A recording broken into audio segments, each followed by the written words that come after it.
Hello friends, my name is Manisha Kasar. आज मी परत एक नवीन चॅप्टर सुरू करणार आहे ज्याचं नाव आहे energy flow in and ecosystem, म्हणजे एका परितंत्रामध्ये ऊर्जेचा प्रवाह। यात आपण मेन पॉईंट्स जे आहे जे बघणार आहोत ते आहेत food chain and food web, म्हणजे खाद्य श्रृंखला व खाद्य जाळा, the energy pyramid, bio Jio chemical cycle, carbon cycle, oxygen cycle and nitrogen cycles, असे काही मेन पॉईंट असणार। यात क्वेश्चन विचारलेला आहे की what is mean by ecosystem, परितंत्र म्हणजे काय। So ecosystem means the biotic and abiotic factors and their mutual interactions form and ecosystem. जैविक आणि अजैविक घटक जे आहे आणि त्यांचे अंतरसंबंधीमुळे एक इकोसिस्टम तयार होतो। Second question, which are the different types of ecosystem, वेगवेगळ्या प्रकारचे इकोसिस्टम ते कोणते। So types of ecosystems are, there are two types of ecosystem. Number one, aquatic ecosystem and terrestrial ecosystem. परितंत्र दोन प्रकारचे, एक तर जलीय परितंत्र आणि दुसरा ॲक्च्युली परिसंस्था नावे, परिसंस्था, जलीय परिसंस्था आणि भूपरिसंस्था म्हणजे जमीनवर आहे ते। Third question, how do interactions take place between biotic and abiotic factors of an ecosystem, की इथे जैविक आणि अजैविक घटकमध्ये इंटरॅक्शन अंतरसंबंध कसा घडतो। So interaction between biotic and abiotic factors of an ecosystem अशा पद्धतीने होणार की पहिली गोष्ट तर every living organism requires specific abiotic factors for its survival, कारण प्रत्येक ऑर्गॅनिझम जो आहे त्याला जगण्यासाठी दुसरे अबायोटिक फॅक्टरवरती डिपेंड राहावा लागतो, म्हणजे प्रत्येक लिव्हिंग ऑर्गॅनिझमसाठी एक स्पेसिफिक टाईपचा अबायोटिक फॅक्टर सर्व्हाइव्ह करण्यासाठी जरुरी आहे। The type of soil, quality of light, temperature, humidity etcetera. जसं एक लिव्हिंग ऑर्गॅनिझम आहे तो कोणत्या टाईपचे सॉइलमध्ये असतो, हे जास्त करून आपल्या प्लांटसाठी, जे प्लांट लिव्हिंग थिंग आहे ते वेगवेगळे सॉइलमध्ये सर्व्हाइव्ह करतात। प्रत्येक प्लांटसाठी एक वेगळ्या प्रकारची सॉइलची गरज असते। देन क्वालिटी ऑफ लाईट, कोणाला कसा लाईट हवा आहे, कमी जास्त लाईट। टेम्परेचर, टेम्परेचर, जास्त टेम्परेचरमध्ये आढळणारे प्लांट आणि ॲनिमल वेगळे आहे, तसंच कमी टेम्परेचरमध्ये आढळणारे प्लांट आणि ॲनिमल सुद्धा वेगळे आहे। ह्युमिडिटी सुद्धा डिपेंड करते, वेगवेगळ्या प्राण्यासाठी ह्युमिडिटी पण वेगळी असली पाहिजे। So these are some factors of the abiotic factors that affect the biotic factor. हे काही abiotic factor आहे, अजैविक घटक आहे जे जैविक घटकांना प्रभाव करतात। तिसरा असं आहे याच्यामध्ये की लिव्हिंग ऑर्गॅनिझम, जसं ज्यांना आपण म्हणतो biotic factors, okay. Living organism constantly interact with the abiotic factors, जो लिव्हिंग ऑर्गॅनिझम आहे ते नॉन लिव्हिंगला कंटिन्युअसली इंटरॅक्ट करतात, अंतरसंबंध असतो त्यांच्यामध्ये। They affect the quality of abiotic factors surroundings them, आणि जे एबायोटिक फॅक्टर आहे त्यांच्या अवतीभोवती ते सर्व बायोटिक फॅक्टर्सला अफेक्ट करतात, प्रभाव टाकतात। एबायोटिक फॅक्टरमध्ये क्लायमेट आहे, सॉइल आहे, वॉटर आहे, हे सगळे एबायोटिक फॅक्टर आहे। तर हे सर्व लिव्हिंग ऑर्गॅनिझमला त्याचा फरक त्या लिव्हिंग ऑर्गॅनिझमवर पडत असतो। This indirectly affect the quality of other biotic factors sharing the same ecosystem. हे जो इनडायरेक्टली अफेक्ट आहे क्वालिटी ऑफ अदर बायोटिक फॅक्टर्सची, ती सुद्धा शेअर होते सेम इकोसिस्टममध्ये। आणि तसेच आपण हे मानू शकतो की कोणत्याही इकोसिस्टममध्ये every living organism place a specific role with respect to the other factors. प्रत्येक लिव्हिंग ऑर्गॅनिझम दुसऱ्या फॅक्टर्स सारखाच एक इम्पॉर्टंट रोल तिथे करत असतो, कारण इकोसिस्टममध्ये जे लहान ते मोठे जीव आहे सर्व एकमेकांवर डिपेंड आहे। तसेच नॉन लिव्हिंग फॅक्टरवर सुद्धा हे लिव्हिंग ऑर्गॅनिझम डायरेक्ट डिपेंड करतात। यानंतर आपला फर्स्ट पॉईंट आहे या चॅप्टरचा, तो आहे energy flow in and ecosystem, एका परिसंस्थामध्ये ऊर्जेचा प्रवाह। We have already learned the classification of living organisms according to the mode of nutrition into producers, consumers, saprotrophs म्हणजे सेप्रोफाइट्स जे आहे अँड डिकम्पोजर्स। आपण लिव्हिंग ऑर्गॅनिझमचे क्लासिफिकेशनमध्ये शिकलेलेच आहोत की जो मॉड ऑफ न्यूट्रिशन आहे, पोषणचा जो पद्धत आहे, जे काही स्वयंपोषीमध्ये म्हणजे प्रोड्युसर जे प्लांट्स आहेत ते प्लांट्सला ग्रहण करणारे जे कंझ्युमर आहे ते, त्यासोबत सॅप्रोफाइट जे आहे, डिकम्पोजर जे मेलेल्या जीवांना खातात, हे सर्व एकमेकांवर आहारसाठी डिपेंड आहे. Consider the various trophic level of the ecosystem and around you as given below. तर आता वेगवेगळे ट्रॉपिक लेवलला ऊर्जा स्तरला आपण इथे समजून घेणार आहोत जे आपल्या अवतीभोवती आहे. पहिले तर आहे प्रायमरी कंझ्युमर, ज्यांना आपण हर्बिव्हरस असे नावाने ओळखतो. हर्बिव्हरस म्हणजे शाकाहारी जीव. एक्झाम्पल आहे ग्रासहोपर. ग्रासहोपर हा पानं खातो म्हणजे तो हर्बिव्हरस आहे. ग्रासहोपर आहे, squirrel, elephant, etcetera. They are directly depend on autotrophs. Autotrophs म्हणजे प्लांट्स, जे की प्रोड्युसर्स आहे, उत्पादक आहे. आपण प्लांट्सला ऑटोट्रॉप आणि उत्पादक, प्रोड्युसर हे दोघी वर्ड इथे घेत आहोत. म्हणजे ते प्लांट्सना लिहिता ऑटोट्रॉप्स आणि प्रोड्युसर हे शब्द यूज केला गेलेला आहे. ज्यांच्यावर डायरेक्ट डिपेंड राहणारे जे जीव आहे, ज्यांचे एक्झाम्पल फर्स्ट बॉक्समध्ये दिले आहे, ज्यांना हर्बिव्हरस असं म्हणतात, शाकाहारी जीव. Then after it secondary consumers, carnivorous. Secondary consumer म्हणजे द्वितीय उपभोक्ता, ते म्हणजे मांसाहारी जीव. Example frog, owl, fox etcetera. This consumers use herbivorous as their food. हे जे कन्झ्युमर आहे, हे जे उपभोक्ता आहे, ते प्लांट न खाता ते हर्बिव्हरसला खातात. म्हणजे जे प्लांटला खातात त्यांना हे खातात. म्हणजे हे सेकंडरी कन्झ्युमर, द्वितीय उपभोक्ता असे म्हटले जातात. Third, apex or top consumers means कार्निव्हरस. हे पण कार्निव्हरस आहे, पण हे उच्च कोटीचे आहे. Example tiger, lion etcetera. हे डायरेक्ट शिकार करून खाणारे मोठे महाकाय जीव आहेत, डेंजरस प्राणी आहे. यांना ॲपेक्स और टॉप कन्झ्युमर, उच्च श्रेणीचे कन्झ्युमर, उपभोक्ता असे म्हटलं जातं. This consumers use herbivorous and carnivorous as their food. हे जे कन्झ्युमर आहे ते शाकाहारी तसेच मांसाहारी दोघांना आपला आहार म्हणून ग्रहण करतात.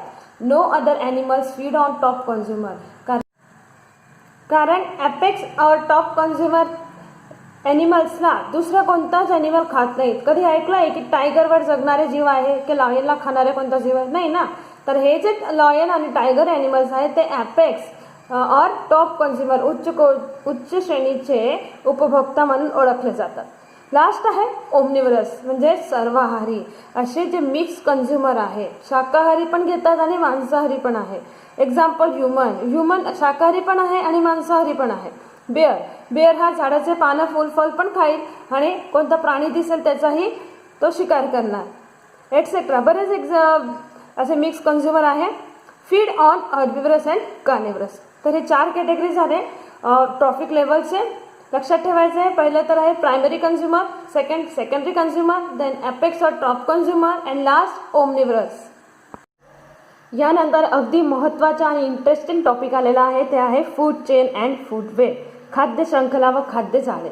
इथे एक फूड चेन दाखवली तुम्हाला 7.1 मध्ये. बघा इथे ग्रास दाखवले. ग्रास एक प्रोड्युसर आहे. प्रोड्युसर म्हणजे जो एनर्जी तयार करतो, पण हा सुद्धा एनर्जी घेतो, तो सनपासून घेतो.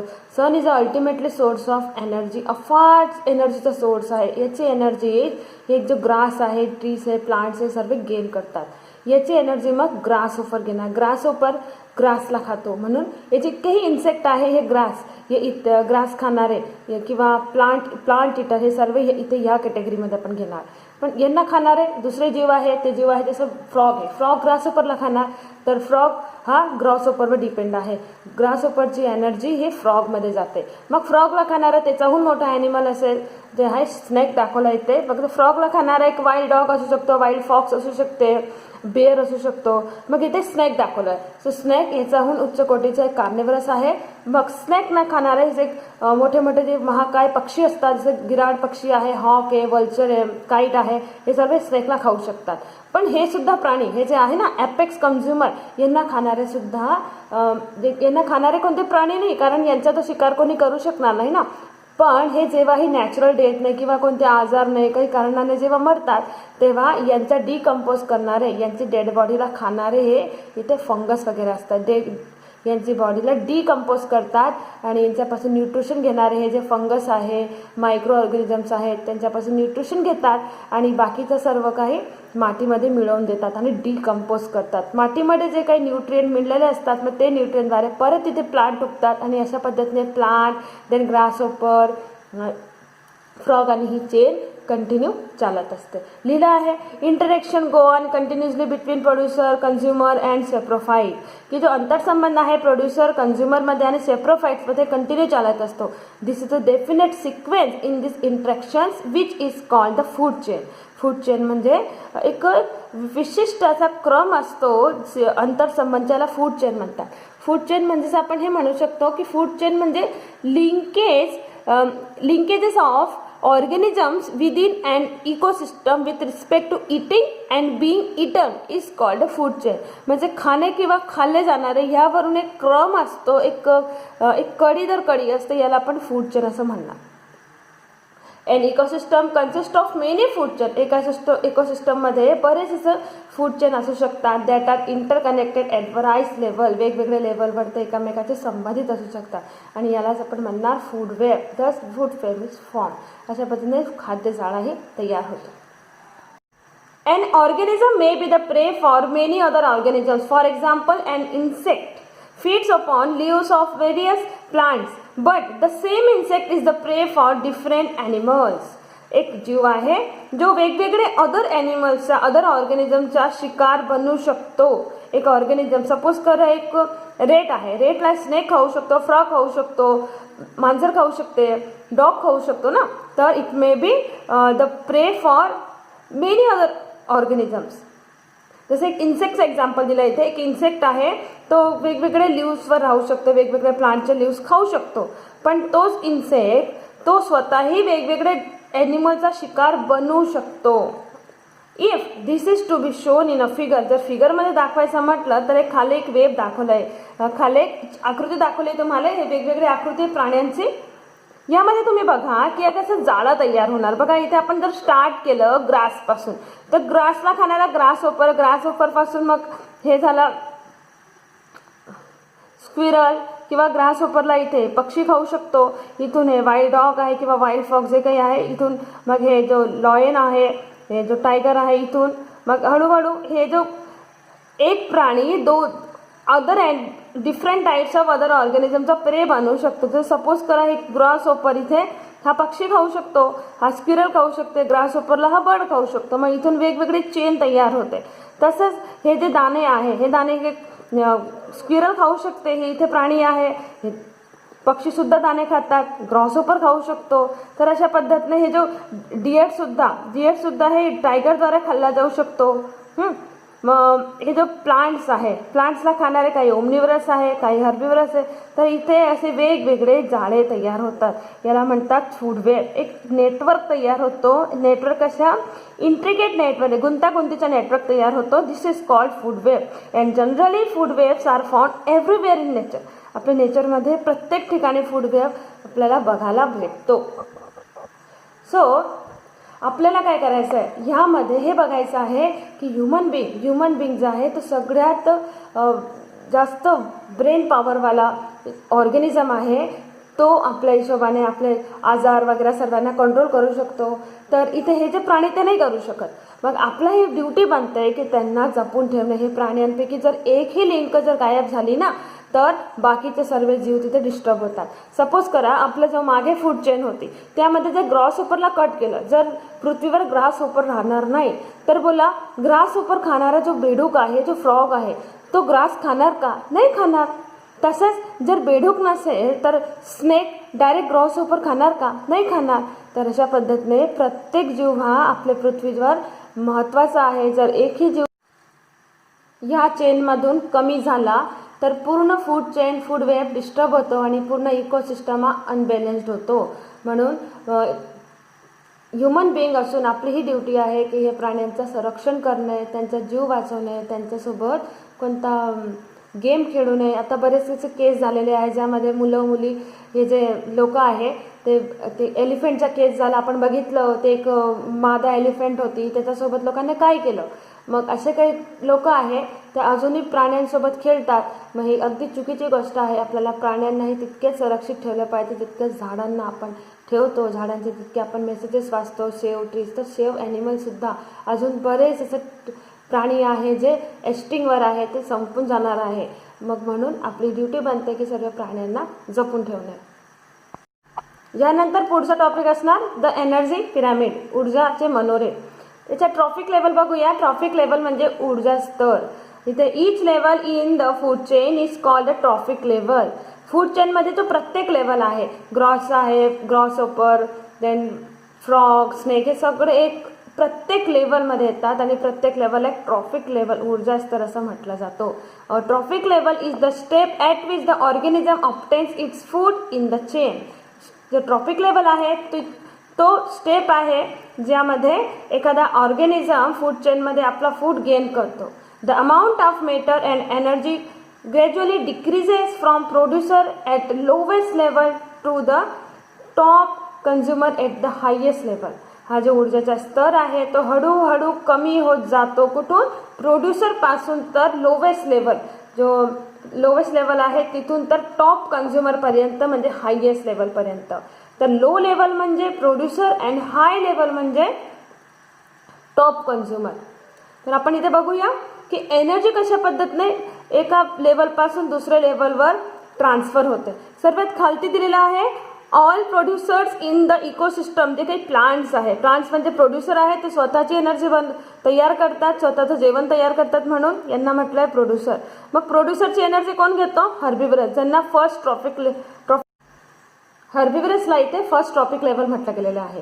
मग हर्बिवरसला कन्झ्युम करणारे आहे कार्निवरस. हे झाले सेकंड ट्रॉपिक लेवल, दुसरा ऊर्जा स्तर. मग कार्निवरस नंतर येतात ओमनिव्हर्स. ओमनिव्हर्स हे हर्बिवरस आणि कार्निवरस दोघांना कन्झ्युम करतात म्हणून हे झाले थर्ड ट्रॉपिक लेवल. मग एनर्जीचं काय झालं? एनर्जी प्रोड्युसरपासून तर हळूहळू फर्स्ट, सेकंड, थर्ड ट्रॉपिक लेवलपर्यंत कमी कमी होत जाणार. कारण प्रत्येक ऊर्जा स्तरावर असलेला ऑर्गॅनिझम आपल्यामध्ये असलेली एनर्जीचा वापर स्वतःच्या ग्रोथसाठीही करतो. मग त्यानंतर तो जेव्हा कन्झ्युम होऊन जातो अदर ऑर्गॅनिझमद्वारे, तेव्हा ती बाकीची एनर्जी त्यांना ट्रान्सफर करतो.